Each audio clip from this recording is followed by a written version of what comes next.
నగరంలోని అత్యంత రిచ్ ఫ్యామిలీకి చెందిన అమ్మాయి మిథున. ఆమె తాతయ్య ఒక రహస్య కారణం చేత ఆమె వివాహాన్ని అత్యంత పేద మరియు ఒక బికారి అయిన విజయ్తో జరిపించారు. మిథున పెళ్లి చేసుకుంది. కానీ అత్తమామల ఇంట్లో ఇలరికం ఉండే విజయ్ గౌరవం ఇంటి పని వాళ్లకంటే దారుణంగా ఉండేది. అరెస్ట్ చేయండి దొంగనే. దొంగ? నేనే దొంగతనం చేయలేదు. అవునా?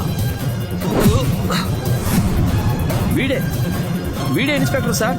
షాప్ ముందు తిరుగుతూ కనిపించిన దొంగ వీడే సార్. గాయత్రి దేవ్ కి గిఫ్ట్ ఇవ్వడానికి ఒక ఎక్స్పెన్సివ్ జ్యువెలరీ షాప్ కి ఎదురుగా నిలబడ్డాడు విజయ్. డిస్ప్లేలో ఉన్న ఖరీదైన నెక్లెస్ ని చూస్తూ ఆలోచిస్తున్నప్పుడు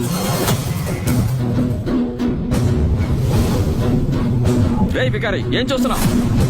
ఈ షాప్ లో జ్యువెలరీ అంతా 5 లక్షల పైన ఉంటుంది. వెళ్ళిక్కడి నుంచి పోరా. నేను జస్ట్ చూస్తున్నానంతే. చూడడానికి డబ్బులు కట్టాలా? నీకు అర్హత లేదు, పోరా. నేను షాప్ ముందున్నానంతే. నేనే దొంగతనం చేయలేదు. అవునా? స్టేషన్ కి రా. కోటింగ్ ఇస్తే నిజాలన్నీ అవే బయటకు వస్తాయి. అప్పుడు నీ అంతటి నువ్వే చెప్తావు దొంగిలించిన ఆహారాన్ని ఎవరికిచ్చావనే. పద తీసుకురండి. ఇన్స్పెక్టర్ సార్, మీరు పొరపాటు పడుతున్నారు. నేనే దొంగతనం చేయలేదు. చెప్పేది వినండి సార్ ప్లీజ్. నేనేం తప్పు చేయలేదు. నేనేం చేయలేదు. చెప్పేది వినండి. పోలీసులు విజయ్ ని స్టేషన్ కి తీసుకువెళ్లారు. అరే చెప్పేది వినండి. అసలు నన్ను ఎందుకు పట్టుకున్నారు? వదలండి. మీరు పొరపాటు చేస్తున్నారు సార్. లోపలికి వెళ్ళి సైలెంట్ గా కూర్చో, లేకపోతే పిచ్చి కొట్టుడు కొడతాను నేను. అక్కడ కూర్చోవద్దు. ఇంతకు ముందు ఒక దొంగను కొట్టిన దెబ్బలకి వాడికి తడిచిపోయింది. సార్ మీరు పొరపాటు పడుతున్నారు. నేను దొంగని కాదు. నేను మిథున వజ్రపాటి హస్బెండ్ ని. ఏంటి? అవునా?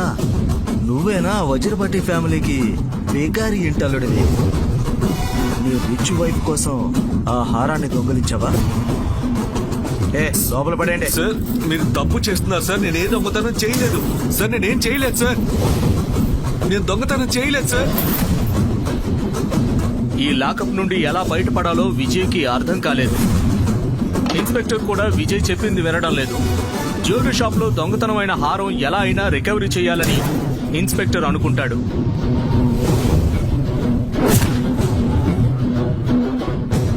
దొంగతనం చేస్తావా? ఇన్స్పెక్టర్ ఒక లావుపాటి లాఠీ తీసుకుని విజయ్ ని కొట్టడానికి వెళ్ళాడు. అసలు నీ ప్రాబ్లం ఏంటి విజయ్? నన్ను ఇంకా ఎంత అవమానించాలని అనుకుంటున్నావు? నా బర్త్డే పార్టీకి ఇలా వెయిటర్లా రావాల్సిన అవసరం ఏముంది? నా బర్త్డే పార్టీలో నన్నే అపహాస్యం చేశావు. నేనేం చేయను. ఇదంతా చేయమని మీ అమ్మే నాతో చెప్పింది. ఎవరికి ఏ అర్హత ఉందో వారికి అది చెప్తారు కదా. నువ్వు ఈ ఇంట్లోకి వచ్చినప్పటి నుండి ఇల్లరిక మల్లుళ్లా కాదు, ఇంటికి అత్యంత హీనమైన పనివాడులా కనిపిస్తున్నావు. మా ఇంటి పనివాళ్లు కూడా నీకంటే 10 రెట్లు ఎక్కువ సంపాదిస్తారు. నీలో మా తాతయ్య ఏం చూశారో నాకు తెలీదు. నా పెళ్లి నీతో చేశారు. నీకు సిగ్గులేదా? నేరుగా రూమ్ లోకి వచ్చేస్తావా? You idiot! ఇక్కడ నుండి వెళ్ళిపో. నేను నీ భర్తనే కదా, నాకెందుకు సిగ్గు? అందరికీ డ్రింక్స్ ఇస్తూ నువ్వు కూడా 1-2 తాగావా ఏంటి? చూడు, నీలాంటి ఇడియట్ కి నాకు హస్బెండ్ అయ్యే అవకాశం లేదు. నువ్వు ప్రపంచానికి మాత్రమే నా భర్తవి, ఈ రూమ్ లో కాదు. ఇంత అర్ధరాత్రి నువ్వు ఎక్కడికి వెళ్ళొస్తున్నావు? యాక్చువల్లీ నేను నీకోసం గిఫ్ట్ తెచ్చాను. నువ్వు చూస్తే షాక్ అవుతావు. Please stop. నువ్వేం తెచ్చావో నాకు తెలుసు. ఒక దువ్వెనా బొట్టు. దానికోసం కిందికి ఎవరు వెళ్తారు? నువ్వు ఒక్కసారి వచ్చి చూడు. నేను ఎంత మంచి గిఫ్ట్ తెచ్చానంటే నువ్వు చూసి షాక్ అవుతావు. Please come. విజయ్ మాటలు విని మిథున స్టన్ అయిపోయింది. మిథున ప్లీజ్ కమ్ ఆన్. నీ గిఫ్ట్ ని ఒక్కసారి చూడు. పద. ఓకే.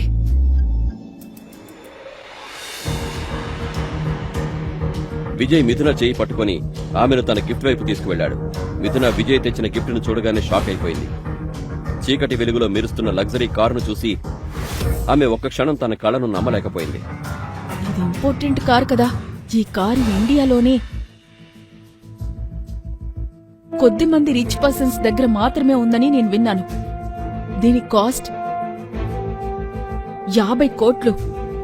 నేను నిన్ననే న్యూస్ లో విన్నాను. విజయ్, నువ్వు ఎవరినైనా మోసం చేశావా? లేదా మన కంపెనీలో ఫైనాన్షియల్ స్కామ్ చేశావా? నిజం చెప్పు విజయ్. విజయ్ నిజంగా దొంగతనం చేశాడా లేదా నిజం ఇంకేమైనా ఉందా? విజయ్కు ఎవరు కాల్ చేశారు? ఇదే విజయ్ అసలు నిజం. కానీ ప్రస్తుతానికి మిథునకు ఇదంతా చెప్పలేదు. ఓ ఇన్స్పెక్టర్, దొంగకు సలాం కొడుతున్నావా? అరే ఆగు ముసలమ్మా. నేనొకసారి సీఎం సార్ ఇంట్లో సెక్యూరిటీలో ఉన్నప్పుడు నేను ఈయన్ని చూశాను.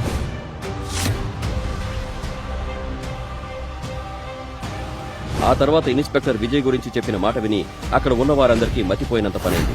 విజయ్ అసలు నిజం వినగానే మొత్తం పోలీస్ స్టేషన్ మారిపోయింది.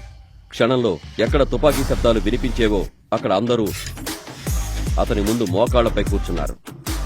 ఇన్ని సంవత్సరాలు ఇతను మా ఇంట్లో పనివాడిలా ఎందుకున్నాడు? విజయ్ అసలు నిజమేంటి? వజ్రపాటి కుటుంబానికి విజయ్ నిజం తెలిసిన తర్వాత ఇప్పుడు ఏం జరుగుతుంది? మిథున తాతయ్యకు విజయ్ అసలు నిజం తెలుసా? ఆయన ఈ పెళ్లి ఎందుకు చేయించారు? విజయ్ నిజంగా పవర్ఫుల్ వ్యక్తా? అయితే ఎవరతను? ఏదైనా మాఫియా డానా లేదా రాజకీయ నాయకుడా? విజయ్ వెనుకున్న రహస్యమేంటి? అతను నిజంగానే అంత పవర్ఫుల్ ఇంకా డబ్బున్నవాడు అయితే బికారిగా మిథున ఇంటి అల్లుడుగా ఎందుకుంటున్నాడు? ఈ ప్రశ్నలకు సమాధానాలు తెలుసుకోవాలంటే నెక్స్ట్ ఎపిసోడ్ వినాల్సిందే. క్రింద ఇచ్చిన లింక్ ని క్లిక్ చేసి పాకెట్ ఎఫ్ఎం యాప్ ని ఇన్స్టాల్ చేసుకోండి. Stay tune to pocket FM.